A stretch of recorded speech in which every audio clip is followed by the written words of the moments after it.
episode 4 of Is This a Pickleball Podcast with Matthew K. Pickleball.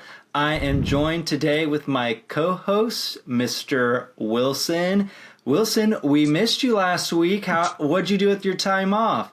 Hey, playing a little bit of pickleball.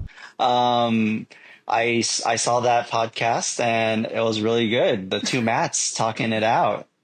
Oh, you were missed, Wilson. You had some fans in the comments begging for you to come back and get me to shut up. And having double barrel Matts was not good for the YouTube algorithm. But well, I'm glad I'm liked. that was a fun convo, and we're going to talk a bit more about it. And sorry, folks, if we seem a little discombobulated. If that's how you say that word, I'm pretty sure it's close. We were having some technical difficulties right before we started, but we're rolling. We're rolling with the punches. Like you never give up. The ball's not dead until the point's over, right? So you just gotta keep moving. So Wilson, real quick, how was your week? How was your weekend? I know you did some fun stuff.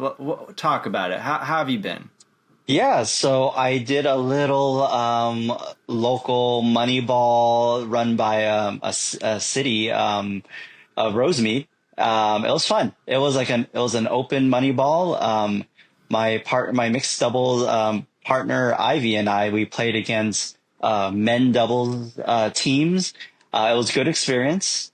Unfortunately, around noontime here, it gets pretty darn windy, and I think that we didn't have enough practice in the wind, so that really affects a pickleball, right? Like we spoke last time in I think our second podcast. Wind can affect a pickleball pretty badly.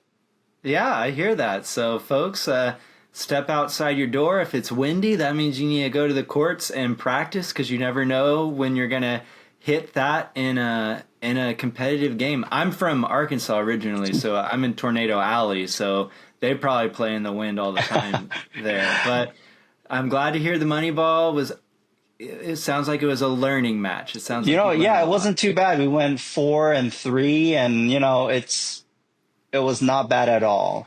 But the last two PPAs in Florida and in Texas, they had some pretty windy-ish problems there too, Oh, yeah. And we're going to talk a little bit more about wind in a second. But, for me, I had a pretty interesting week. The water heater at my apartment went out, so I had to deal with that. But then Sunday, it was a nice, fun Sunday. Got to hang out with my girlfriend. And I got to finally give my dog her bath, and she really liked that, because I couldn't do a cold shower, and Buffy, she wasn't going to do a cold bath. But there's also some other exciting stuff that happened this past week. Wilson, folks, listen, we actually do play together. We played together last week, not once, but twice. And yes. we're going to talk more about that. I think we will. Who knows? This agenda I write up, we might throw it out the window. Technical difficulties, we're all frazzled. But we played 2 times, and one night we had some wind issues ourselves. And then I actually met up at one of your stomping grounds, Live Oak in Temple City. That was a new open play park for me. And Wilson, I got to meet your mixed doubles partner for the first time. Did not play my best with her. I don't think she'll ever play with me again. But once you guys abandoned me out there all by my lonesome, I did bump into some folks and got into some good games towards the end. One of which is a fan of the channel. So if you're out there listening, he said he listens. He was like, I recognize your voice, Matthew K. I was like, holy smoke. Because I'm out here in Los Angeles, they're real celebrities, but I felt it for a moment, and then he had literally commented, and I had commented on a video, and I told him, he had told me, because of the podcast, he found out I'm in the LA area, we're in the LA area, and he said, I hope we bump into each other, and then I commented back, this was before I met him, I'm not as cranky as I look. Feel free to say hi. And luckily he wasn't afraid of because folks, when I go play pickleball, I got a black hat on, I got these black glasses, I look like the angriest dude ever. And He just doesn't want to be recognized because he's so famous over here. No, that's not it. But it was really nice to meet him, and he was super nice, and we had some fun games. And then last week we had a little bit more stuff happen on the channel. We had a review drop. Yes, folks. Matthew K. Pickleball YouTube channel is still a review channel. It is not just podcasts. And if you haven't caught the video yet, it's a review of mostly this super budget Gen 3 paddle from a Los Angeles company called PickLn for Good. And we've talked about them on the podcast before, but this paddle is really cool. And there is a giveaway going on for this paddle with that video. So definitely give it a watch. And then the whole thesis of the video was, is this a Gen 3 budget Ruby, 6-0 Ruby? Oh my goodness, folks, this isn't even the right paddle. This is a different one from PickLn. The one I'm talking about, this is the Electo 3 from PickLn. They offer 2 Gen 2 versions, and I break that down in the video. You guys are now seeing how these videos work. I always have so many paddles I'm trying to show. I get them mixed up. I was recording a review and I saw I was holding the wrong paddle for half of it and I had to re-record. This is the Electo 3 from PickLn, or also known as PickLn for Good. This is a Gen 3 budget paddle, and it is one of the few paddles that has the same shape as the famous 6-0 DBD or the 6-0 Ruby. Honolulu's paddles, for example, they flare out differently than the classic DBD. And this shape is actually, outside of 6-0, not very common. And so I go into a lot of detail. And I think, Wilson, you've hit with this before. And what were your quick thoughts on it? Yeah, so it's great. It's the grit level is pretty borderline. I don't know. It's really nice though. You can file some nails with them, with the grit. And then the pop is great. The surface is good. I'm not exactly sure. Is it Kevlar? Yes. So yes. And this, actually fun. I was dotting my I's, crossing my T's, and the Ruby is now just advertised, or maybe it always has been, as aramid fiber, but this is advertised as Kevlar. So this is the name brand stuff. But yeah, it's Kevlar, so you've got that plushness on the face, which, but the core, even though it's that Gen 3 design, it's pretty plush in the soft game. It's a bit different than Honolulu's take, in my opinion. And so yeah, check out that video, and there's a giveaway going on for this one. But then in that same video, Wilson, I got into a little bit of trouble. All right? You know me. I'm always getting in trouble. Always. First off, here's trouble point number 1. I wanted to also talk about another popular PickLn piece of gear, which is their pickleball machine. All right, folks. It is pronounced Zenith. Zenith. I understand. I'm sorry. This is the second time I've upset a commenter of mispronouncing Zenith, because I just said Zenith, and I'm going to say that's my accent. I've been saying that as well, so. All right, I blame Wilson, so I'm going to make that commenter go for you, because there was another paddle that I did a review on ages ago, from a company we were probably going to talk about today, from A11N, actually. Yeah. And their paddle, they have a line Zenith as well, and I mispronounced it. But that commenter that called me out was a lot less polite. So, folks, I read the comments. Please be nice. I am incredibly sensitive. But, yeah, leave a nice comment down below if you'd like. Or if you want to leave a mean comment, I'll just try to develop a thicker skin. But the point of that was they have a pickleball machine called the Zenith Pickleball Machine. And, Wilson, you have this. You own this. And yes, I do. Wanted to... Yeah, and so part of the podcast, I wanted you to walk us through that, like as you continue using it.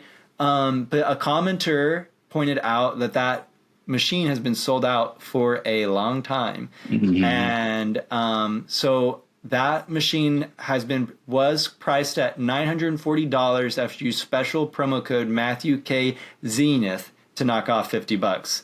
But PickLn for Good has said they don't currently, the last communication I have with them about the pickleball machine is that they don't have an ETA on restocking them because the shipping and supplier price went up. And so their options are to raise their prices or to sort of discontinue it. And so, folks, I think if you all are interested in a budget pickleball machine, and if you want to hear Wilson's thoughts on it, we talked about it in a previous podcast, but is it fair to say you're a fan? I am a big fan of it. And I think a big part of that was the value, like what you get for the price. Mm-hmm. And so I think it would be super helpful. I would love to get one of these myself. So I think if we do a little market research down the comments, this used to be $940. That's like half as much as some of the competition. What price would you all still be interested to sort of take a flyer on a smaller company? Let us know down in the comments. Are we talking, would you go $1,200, $1,300? What do you let us know, and maybe that will help PickLn, and maybe we can nudge them to bring that back, because it's an awesome thing. And maybe, check the website. Maybe one will pop up on there. Try Matthew K Zenith for that discount. Keep us posted. Also, if anyone's played with that machine themselves, let us know down in the comments what they thought about it. But going back to recapping the week, Wilson, you were gone. I gave you the day off. And I met up with the other Matt, the paddle company owner, Matt of Chorus Pickleball. And I really wanted to talk to him. First off, I wanted to experiment with doing an interview because I sort of have in another life, I was involved with interviewing. And so I wanted to see what it was like. I had a lot of questions, and their company was just hitting the 1 year mark of existing. They're a small paddle company.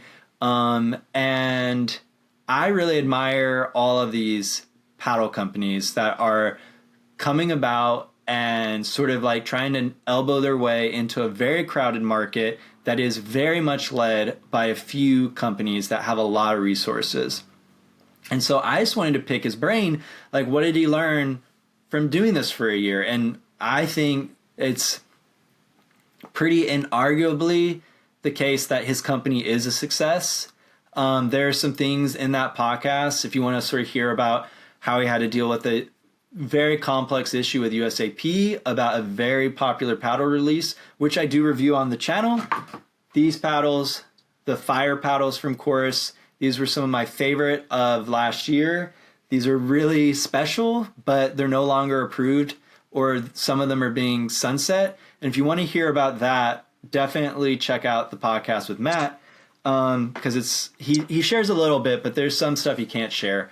But for the 1 year birthday, I wanted to sort of figure out his big key takeaways, and he goes into a lot more detail in the video, but it all boils down to really one thing, Wilson. You've got to be a little crazy to get into the paddle business. But I think that's probably the case with any venture. Like, can you think of trying something new takes risk? Like, we are, like, human beings often are risk averse. That's how we've survived. Is that something you think? I think that's a pretty global takeaway. Like, if you want to do something cool, you've got to be willing to take some risk, and that might look like being crazy. Do you agree with that? Yeah, no, I totally agree. There are so many paddle companies out there right now, and I think as pickleball gets bigger, nationally and hopefully internationally, there's going to be more. So I think it'll be interesting to see what's there to come. Pickleball the tech has been blowing up. Every year there's something new, because it was stagnant for a while, since like the 1960s, right? And when it started. So I'm excited. I appreciate the people the paddle companies who are out there pushing the limits. And Chorus is definitely one of them. Yes. So I agree. I think the source of innovation is competition.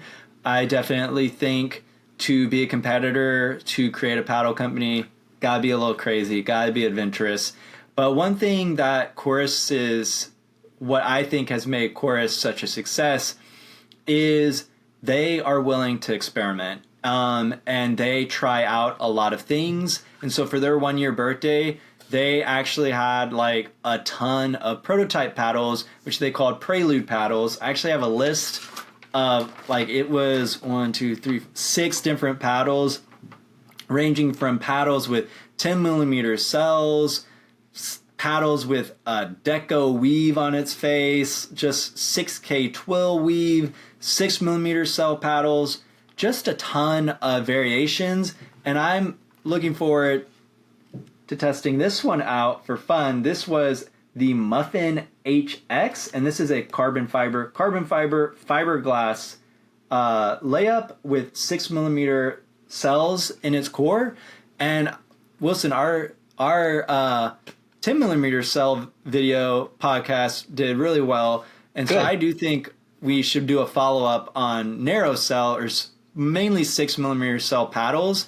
And so, folks, if you know of some other 6 millimeter cell paddles we should check out, I think we'll do an episode like that. So comment down if you know of any of those, and I'll put that together and try to get some more info.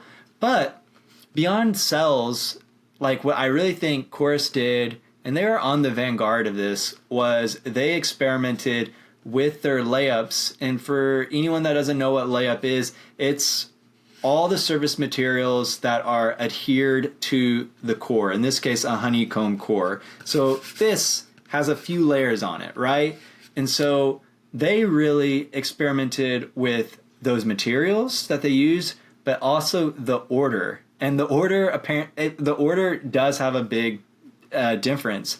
And so Chorus's success, from my point of view, was being willing to try a bunch of prototypes, have a human being, Matt himself, get in a box of demo paddles from factories and trying and seeing how they played. And I really think that's what separates some of these smaller companies from the big boys, the big companies, is that there's one person that has all their idiosyncrasies when it comes to playing pickleball, and they go out on the court and they figure out what it feels like to hit with any given paddle. And the feel of the paddle is very determined by the materials and a lot of other factors. And that's what I wanted to talk about today, Wilson. What is paddle feel? And yeah, do you want to... I think I'll just set this up for a little bit, but paddle feel is subjective. Of course it's subjective, but, you know, there are some general things that a paddle, it's subjective, but it's also, there's some general realities about how these materials are functioning and feel. It's just really subjective to describe it as well. And that's the hard part. And basically, there are categories, and it's the materials and the construction that really determine how a paddle feels. So you first had, and we'll probably dive into each of these categories as their own episodes, but I'm going to situate this convo in a bit of a big picture overview. And then, Wilson, I want to hear your thoughts a bit on this as well. But initially, you have paddle construction, and that determines a lot of the feel. And when I say paddle construction, I mean, let me pull out a paddle that I know really, really well. Let me pull out, well, I have the classic DBD here, the double black diamond. And so paddle construction refers to how it's manufactured. So what you're talking about earlier, old school paddles were almost all done the same way. Cold press paddles where there's some honeycomb core with the face materials, and then it's glued on with an edge guard. Before that, you had wood paddles and different things, but let's stick with paddles that utilize a core with those little cells like honeycomb that you bite into like the candy, and they were glued together. And then the big thing when pickleball sort of exploded recently or a few years ago, innovation came with that. More people came to the sport, and that's when we saw Gen 2 paddles come about.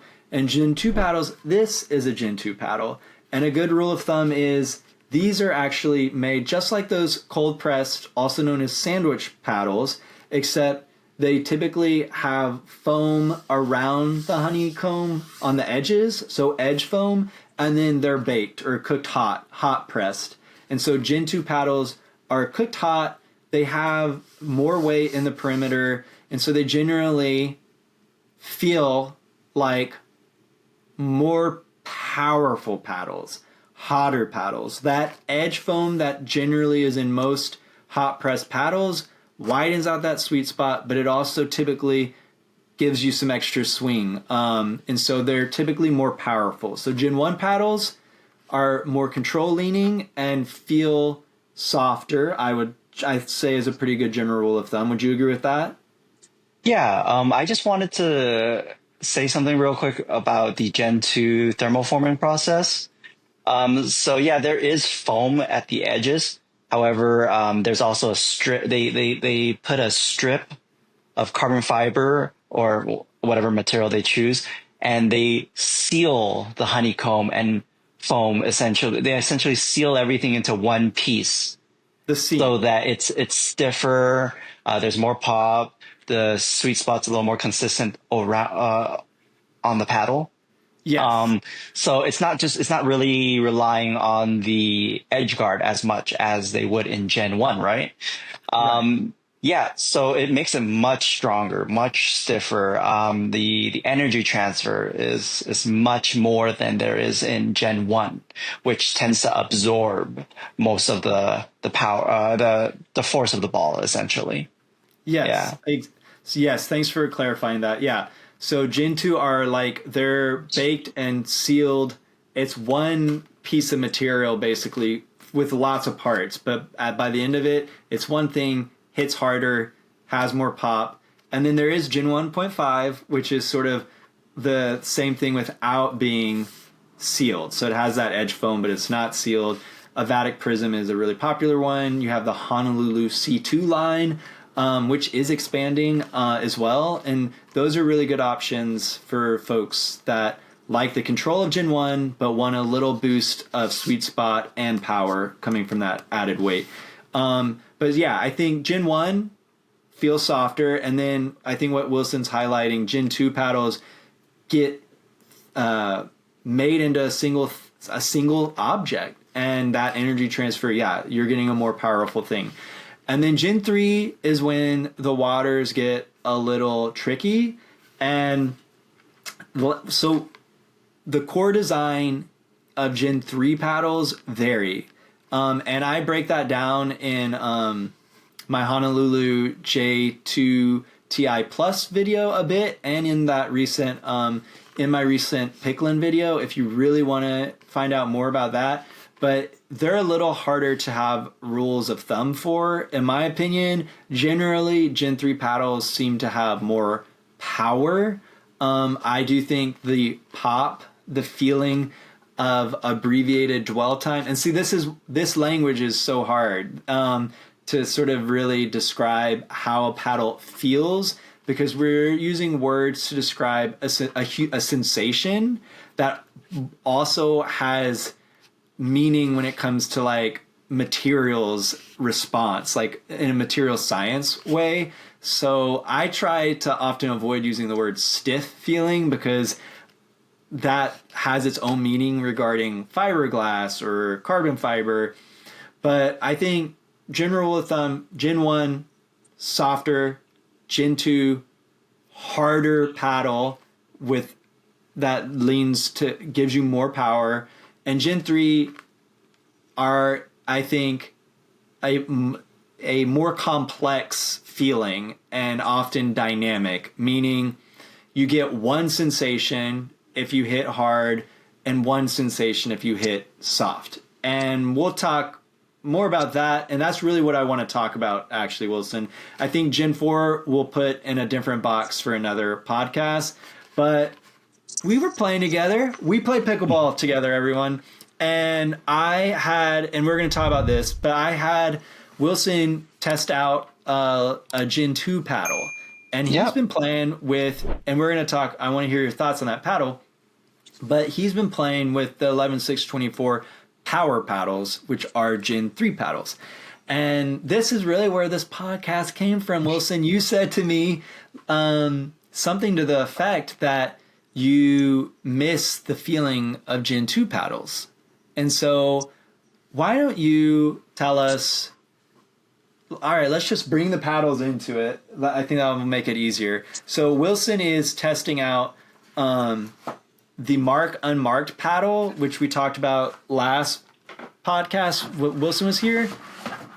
And this is not an apples to apples comparison because this paddle uses some an untraditional design. I believe it's using 10 millimeter cells and is thermoformed in a Gen 2 paddle. And that's pretty unusual. Most 10 millimeter paddles utilizing 10 millimeter cells that we talked about, like a lot of them aren't thermoformed. And so this is in a class of its own, but it has Gen 2 attributes. And so why don't generally, like, how would you describe the feel? I've sort of rambled on about Gen 1, Gen 2, Gen 3. How would you describe paddle feel? What does that mean to you? And walk us through in particular with Gen 2 and Gen 3. So paddle feel in general, a rough generalization is, for me, is how the ball leaves the paddle face, whether or not it's plush, where the ball kind of sits on the paddle face for a little longer, or if something is stiff and it's more like a quick pop. Right. Yes. I'm gonna ban the word stiff from the convo because but let's stick with plush versus abbreviated pop. Can we? Plush and abbreviated pop. So Gen 2 tends to have a much more abbreviated pop, while Gen 3 has the plushness of, like, for example, like a Gen 1, not necessarily, but it does feel softer and more plush than a Gen 3 feels softer and plusher than a Gen 2. Again, this is just a generalization. There are paddles with different surface faces and stuff that has slightly different feelings. But yeah, so that's basically for me, the generalization is that Gen 3 is more plush, and Gen 2 has a more abbreviated pop. So that's my explanation. That's how I would explain it to someone at the park. I think, you know what? I think it's hard to draw a big generalization, but I also, and my sample size of Gen 3 paddles is not as big as Gen 2. I definitely think Gen 2, there's a lot of variation, but Gen 3, like, this is something I've been grappling with as like a reviewer that has to describe paddles and how they feel. That's why, like, I'm so, like, that word stiff, like, I'm scared of that word. But Gen 3 paddles, I mean, now that you're forcing me to reckon with this, I think plush meaning extended dwell. Like, I do think generally that's how I feel about these paddles, even the ones that are diving board style, because the ball sinks in, and spoiler alert, I've been hitting with the new JOOLAs. Even with the diving board, which I had always assumed, because I had not really played with those before, I had always assumed those were very poppy, abbreviated poppy paddles. But you really do, it sits on the face, it dwells, it sinks, and then it just shoots off on the JOOLAs in particular. So I do think that general proclamation, you guys, you heard it here, Wilson saying he thinks Gen 3 is more plush, meaning has longer dwell on the face than most Gen 2 paddles, which he's believes, and I think I agree with these statements, but he's claiming have more abbreviated pop. Potentially you could use the word feels stiff. But that's a troublesome word I've found. But all right, I think what do you all think in the comments? Wilson, it looks like you got some more to say though. Yeah. So Gen 3s, they do have this propulsive effect. Definitely, 100%. Because then if you say plush, right, or soft, Gen 1s, the paddles with sandwich constructions, they're plush too. They can be plush. They can be soft, but they kind of just dampen the shot, dampen the ball, absorbs the power. They don't they don't propel the ball like they would in a Gen 3. So whatever the technology is, floating cores, extra foam, it definitely does have an effect on the paddle and the playing characteristics. Yeah, I mean, I think that's where the confusion happens when we're talking about paddle feel, where often folks are talking about the result. This paddle is stiff, or this paddle is poppy because they see it shoot off. But really, I think paddle feel is all about how the ball feels on contact with the paddle, what you're feeling.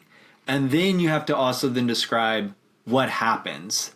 And I think the feel is the sensation your body has with the paddle as an extension of your arm when it makes contact with the ball. And that's paddle feel. It's this little short moment where the ball touches the face of the paddle, the extension to your arm, the part of your body, and what that feels like. And I think we need to describe that, how a paddle feels, and then describe what happens, like play-wise, power-wise, whatever. But I think some folks get confused with describing how a paddle functions, what a paddle delivers, and label it as what that paddle feels like. And I think you've hit the nail on the head with I think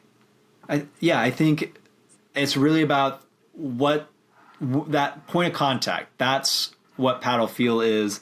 And I think I'm excited to try some more Gen 3s to see if this proclamation of if this generalization holds up. I know neither of us have gotten to hit as many Gen 3s as we have Gen 2s or Gen 1s. So This will be exciting. I personally think I was very hesitant about Gen 3 paddles. I was fearful that they would just raise the power ceiling and make open play unwelcoming. But the Gen 3s, now that I'm finally like hitting different ones, especially now that all the people on all the companies on the vanguard with Gen 3 have had to retreat and lower their power ceiling, I'm really enjoying them because I like that plushness, that increased dwell, and then getting the ball to go farther. All right. So it is more powerful, but more plush. You can play a soft game. And so I think generally. And so now there's lots to talk about regarding durability, but I think what is paddle feel is really comes down to what it feels like when the ball touches your paddle's face. And I think, and then we'll keep talking. We're going to drill down into what the paddles do after that as we chug along in this podcast. But Wilson, I had some more news to share. I thought we should just go through what we're testing right now. All right. What do you think? Sounds good. All right. Okay. So the Matthew K. Pickleball channel, we are not just about paddles. We are about everything that is involved with pickleball. And I have some exciting ideas for future podcasts, some content that people haven't even really delved into in the gear review space. And I'm really excited about all that. But let's keep it simple today. So for pickleball, you need a paddle and you need a ball, preferably and a person to play with, preferably. But unless you have the Zenith pickleball machine. Unless you have but even with that machine, you need a net. And I have been preaching about this net from A11N for a really long time. I have a review of it that I discussed pretty thoroughly in my Carbon True Foam review. I have a mini A11N net review in that. And that net is a semi-permanent net. So it's a net that has all the like stability of a permanent net, but with wheels. And I just really love the net. The tape is very stiff. It's heavy duty. I make Wilson lug it from my car every once in a while. No, I typically lug it, but he helps me sometimes. And it's like 40 pounds, right? I think it's 50 to 60 possibly. All right. It's not 50-ish pounds. It's heavy duty. After promo code Matthew K on the A11N website, it's $441. So it's a hefty net. It's got a hefty price tag. But I love the thing. I always think it's worth the effort. A11N, if you're watching this podcast, please add wheels to the bag. It needs wheels. But that thing is, I think it's up there. It's competing with other nets, Selkirk's offerings, that semi-permanent offerings that are priced way more. But not everyone wants to lug that thing around. And we were in a situation this past week when we were finally getting to play that I couldn't get there first. Usually I get to a park, we can't name it, I can't let folks know about it, but I get there first and try to like claim a court and set up this net before everyone else gets there. And that's how I get most of my play footage. Like I run through the paddles and it's sort of almost like a private court. And the A11N net is great for that. But it takes like 10, 15 minutes to set up.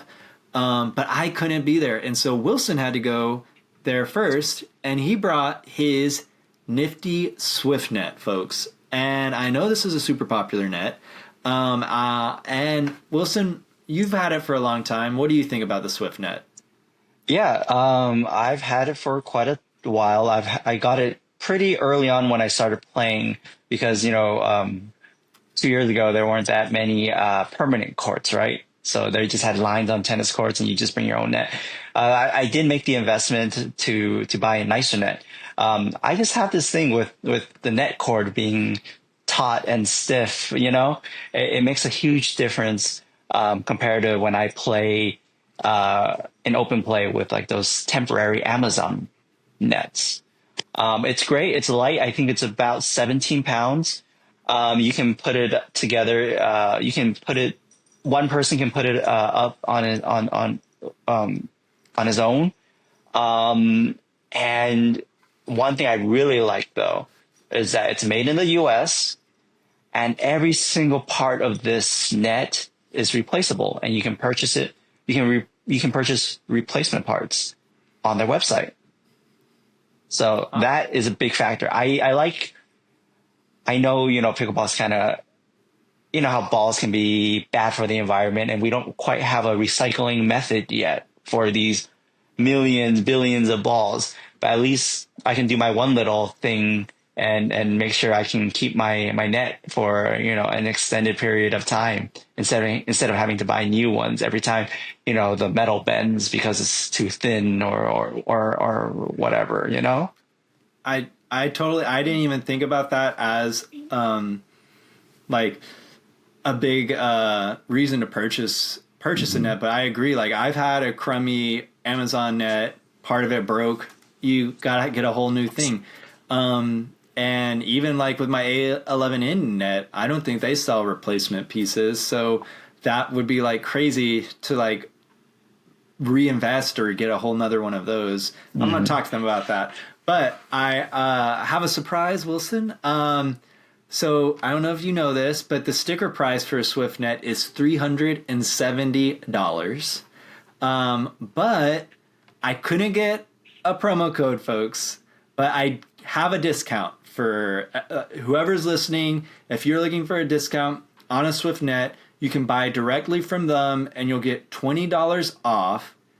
All you have to do is email them and say Matthew K. Pickleball sent you. And their email, I'll leave it in the show notes. It's a little crazy email. It's lcox@crtc-wa.org. I'll leave it in the show notes, but there aren't a lot of coupon codes for Swift nets or ways to get discounted Swift nets. And so I thought that was really nice of them to do that for fans of the channel. And so I'll leave it in the show notes. But yeah, if you buy it right now, that's going to knock off $20. So you can get one for $350.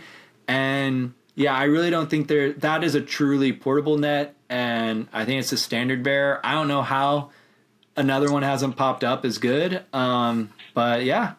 And so, yeah, I wanted to get your take. And so Wilson's been using that for a long time. And I'm glad to hear. I know I always make you use mine, but I'm glad I might finally leave mine in the car trunk and make you use yours for now. Well, it takes up your whole car trunk, you know? It does. And then I wanted to, what are we testing right now? I know you're still doing the 11.624 power, right? Yeah, that's still my main paddle.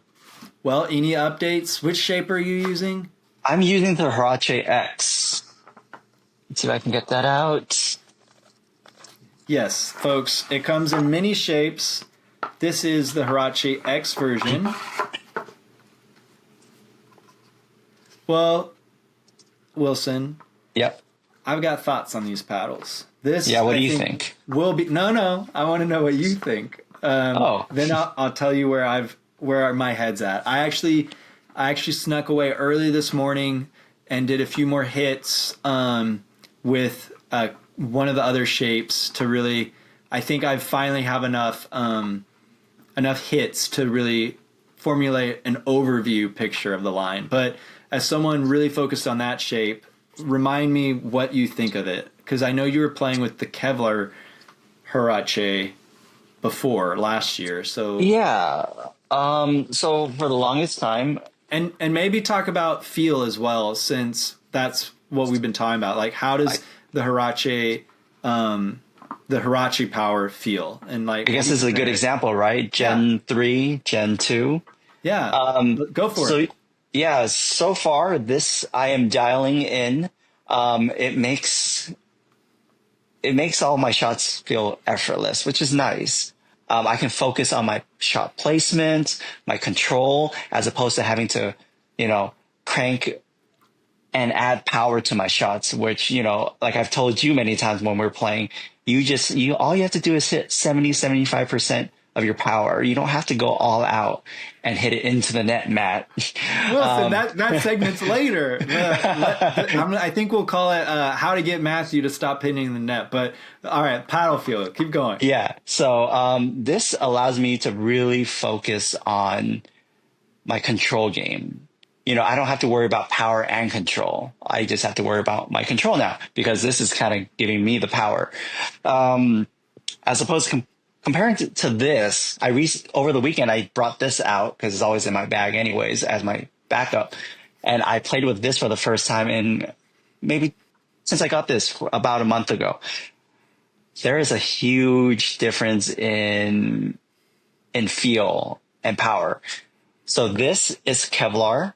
This is the Hurache X Control Kevlar version. And I got this before they discontinued it. So Kevlar is supposed to be softer than carbon fiber and fiberglass, but this feels so much more stiffer than my Gen 3 Hurache X Power. There's that word again, stiffer, but yeah. Sorry. Less dwell time. Yes. This one definitely has a lot less dwell time. I still have the same amount of control, but my balls were not flying as deep as I wanted them. And my dinks, I had to push and hit a little harder. And that's why I'm really into the Gen 3 paddles right now. So the Gen 3 version, using the word dwell, which one has more dwell? Which one has the ball live on the face longer? This one seems to cup or dwell, have the ball dwell on it for much longer. And it does have a propulsive. So you're saying the other one, though, that doesn't have the ball dwell as long, you have to put more oomph into it to hit it as far. Is that what you're saying? There you go. Yeah. So this one has it has less dwell time. It does have the pop there, but whenever I am doing baseline drives or anything away from the kitchen, this one I do notice that I have to swing a little harder, a little faster than this one. Would you say the older, even with the Kevlar, the older one is when you're not activating your swing, does the ball pop off faster on the older one or the newer one? Granted, this one has been used quite a bit already. It does not. This one, there is still the pop, but of course I'm comparing it to this, right? Yeah. It's not it's not comparable. So this one is still soft. There's not as much pop as a Gen 3 paddle. I think that's a good thing. So why don't I walk you through my take on, so I've been hitting with all three shapes, and I was a big fan of the one Wilson has from the older line, the Kevlar one. And the reason I like that one is it, for me, was more controllable than the carbon fiber one that was its sibling at the time. I don't know how you feel about that, but that's what I remember. I haven't hit them side by side. I agree with you. I've hit the Hurache X Control Plus, which is the carbon fiber one. Okay. And that thing was a beast. That thing had no dwell time, but it did have a lot of pop. Yes. And so what I think these new paddles overall, I think they figured out how to get the feel on soft hits of the Kevlar version that had been weighted up. And these I'm testing without weight. So I think they feel very controllable on soft hits. And then on harder hits, you do get some good oomph. And I would say they don't feel like crazy poppy. We got Dog Shadow. Hope you want to say hi. She's a little shy right now. All good. But, and you're I felt you're a little hesitant to say these are less poppy than the original.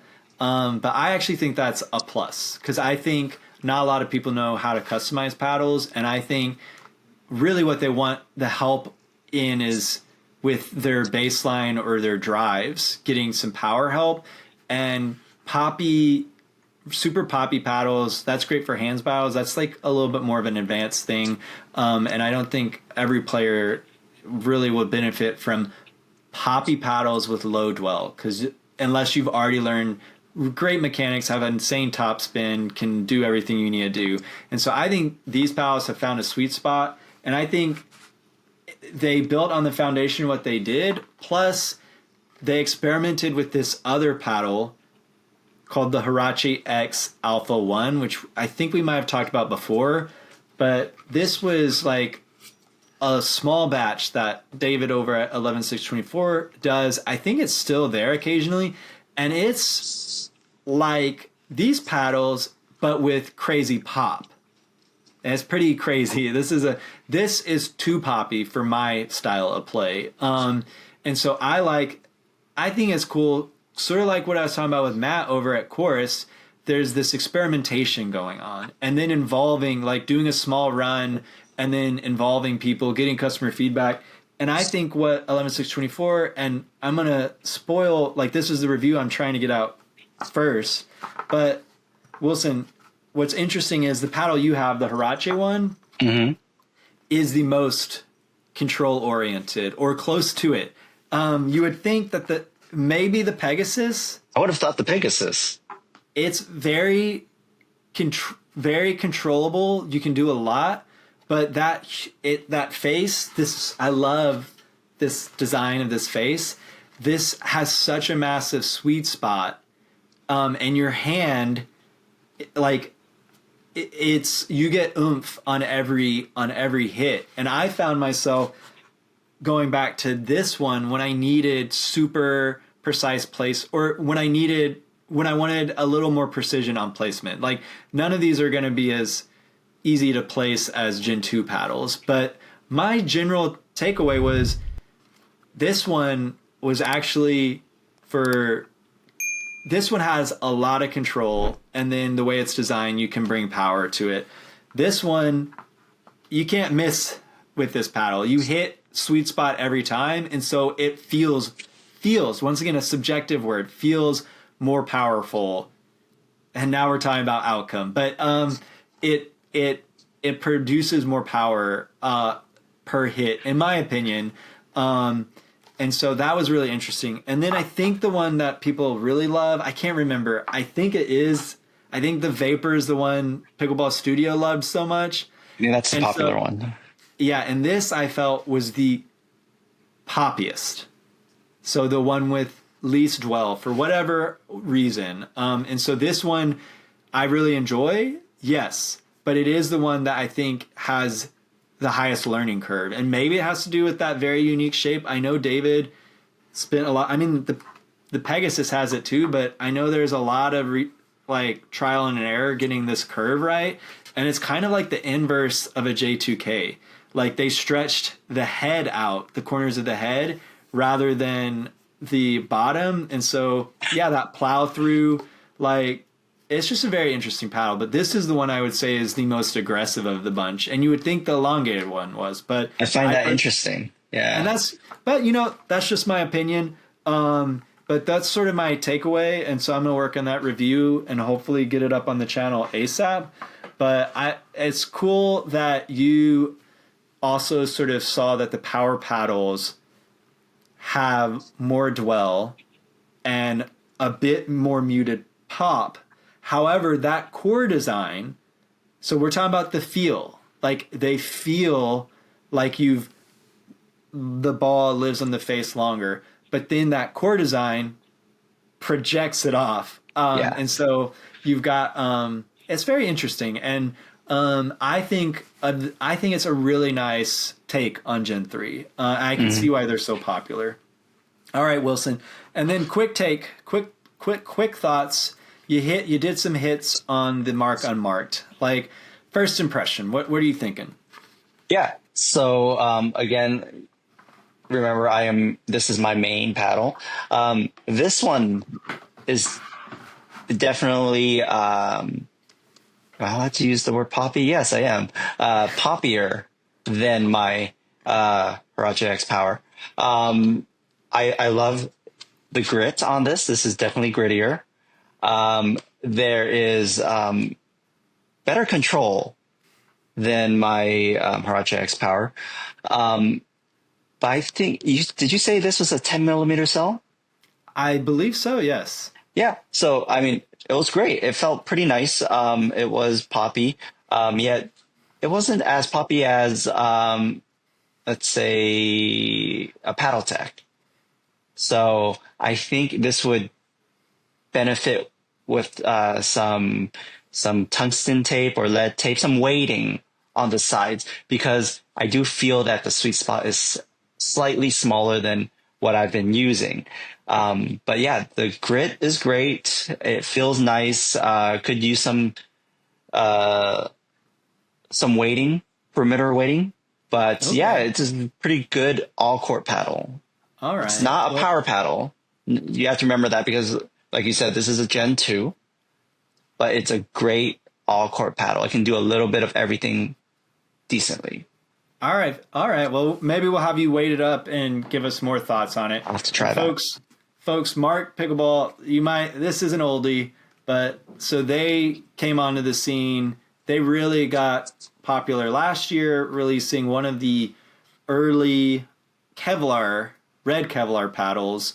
And this is their old kinetic paddle, which eventually evolved into what I haven't actually hit with the updated version, but a probably more controllable version of this paddle. I do have a review on the channel of this in case you're curious. This paddle no longer exists, and I think maybe we'll talk about that at some point in time because there's a bit of an interesting story. So, but it's cool. They've experimented. They try things out, and so I'm excited to hit that one myself. And then I wanted to update you some of the things that I'm still hitting with, and I don't know how much I want to say.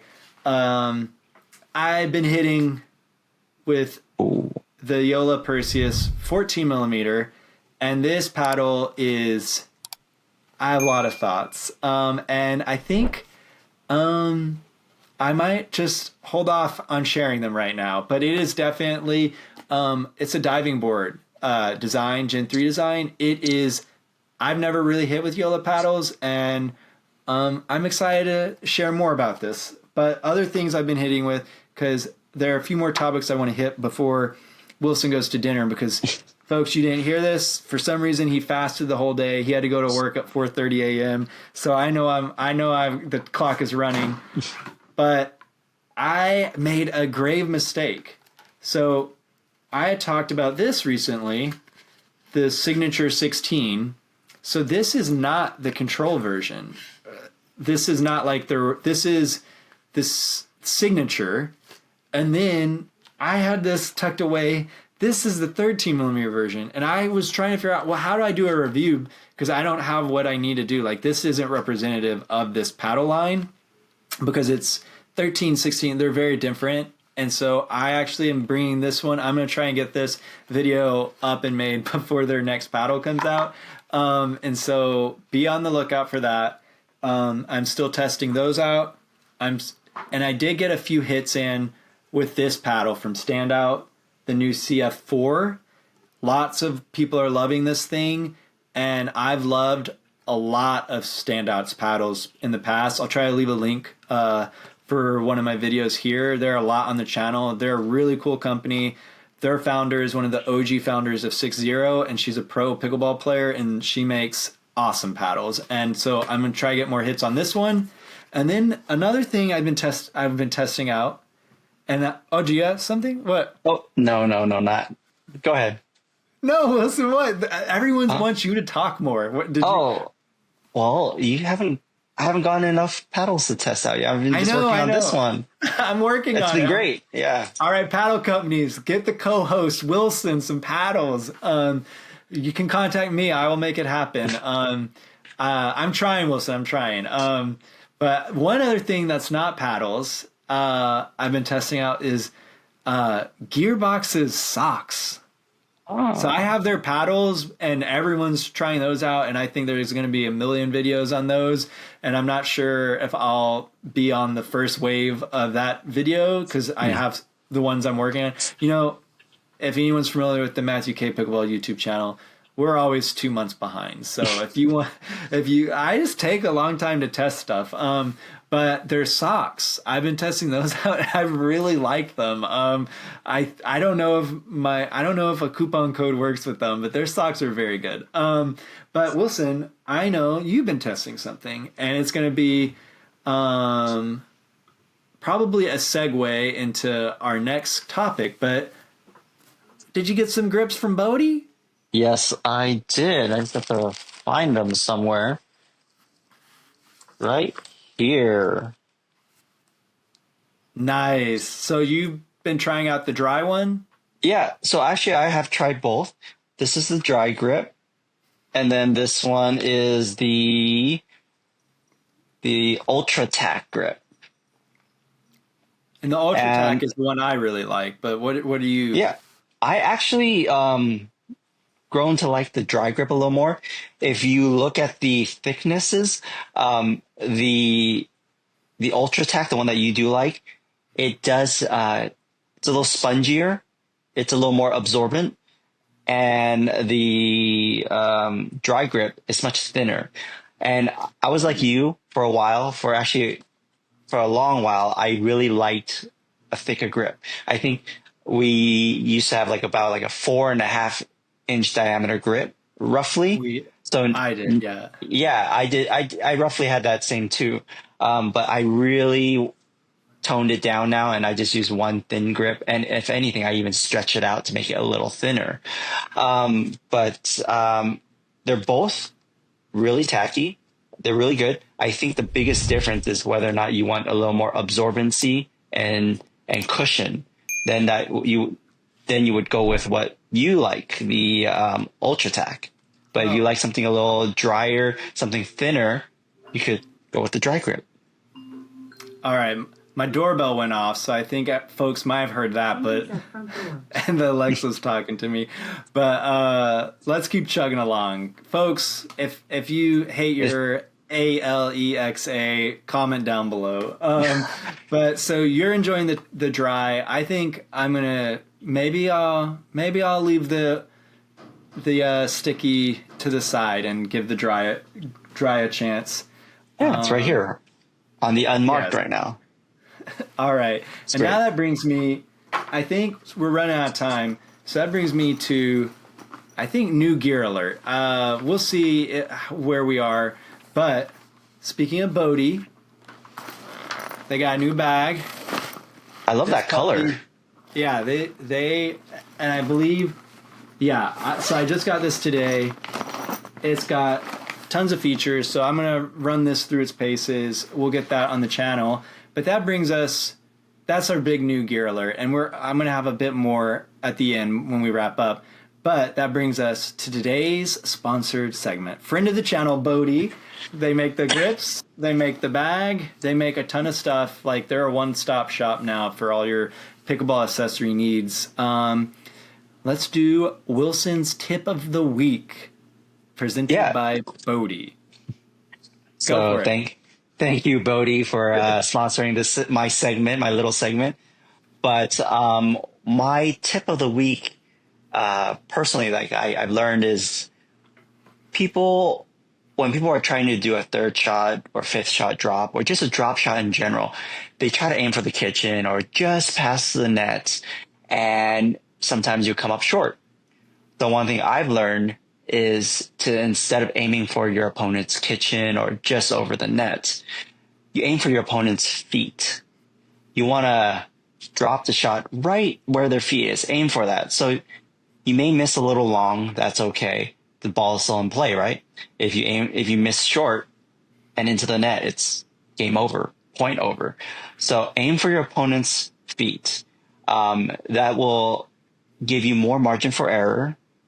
And if it's going to their feet, that means they're going to have to hit upwards. So that will give you an offensive advantage. So yeah, don't, when you're doing your drop shots, aim for your opponent's feet, not the kitchen. Awesome. So, and that's for your drops for your dinking game when you're all up in the net? For the most part, at least since I'm only 4-0, from 4-0 and lower, you can just aim when you're dinking at the kitchen. You can aim for their feet so that you give yourself more. Everything is all margin for error. You give yourself more margin for error so that you don't just hit into the net, and you keep the ball in a lower trajectory. Same with the baseline too. When you're serving and returning, serving and doing your third shot or fifth shot drops from the baseline or mid court, you can aim a little further into your opponent's court where their feet are, as opposed to trying to just get it past the net. Because, like I said, if you hit the net, it could be game over. So you give yourself more margin for error by aiming for the feet. All right, folks, you heard it here. Aim for the feet and don't get those nasty net hits where you see it fall back over into your own kitchen, which is always a super sad moment. And then, Wilson, I know you got to eat. We're running out of time. Guys, there's been a ton of new gear coming out.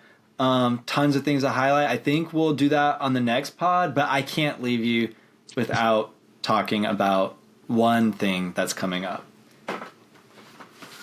All right, Wilson. What was your favorite paddle before your 11.624 paddles? Before my 11.624 paddles, right here.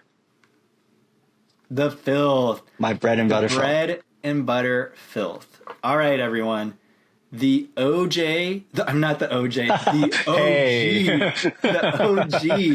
the original Filth with all the different edge guard colors is being discontinued.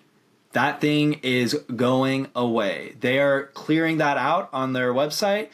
Doug, the owner of Bread and Butter, did a big announcement. He has a long YouTube video talking about some different things. If you want one of those, you need to go and get it now. If you love that look, if you love that edge guard, if you love that simple design, and don't forget to use promo code MatthewK.